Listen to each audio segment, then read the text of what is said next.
చంచలమ్మ ఇంటికి వచ్చిన అతిథి నవీన్ అయితే అలా ఫోన్ మాట్లాడుతూ ఉంటాడు. ఇంతలో అక్కడికి సింధూర వెళ్ళి, నవీన్ గారు మీతో ఒక విషయం చెప్పాలి, ఎలా చెప్పాలో అర్థం కావటం లేదని చెప్పి అంటూ ఉంటుంది.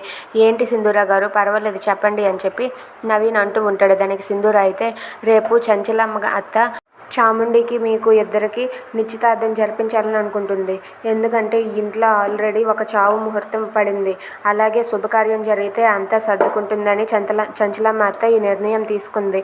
కానీ చాముండికి మాత్రం ఈ పెళ్లి ఇష్టం లేదు. చంచలమ్మ అత్త మాట పోతే చంచలమ్మ అత్త గౌరవం కూడా పోతుంది. చంచలమ్మ అత్త ఎలాగైనా సరే మీ ఇద్దరు నిశ్చితార్థం జరిపించి మళ్ళీ ఈ ఇంట్లో సంతోషాలు వెలగబోయాలనుకుంది.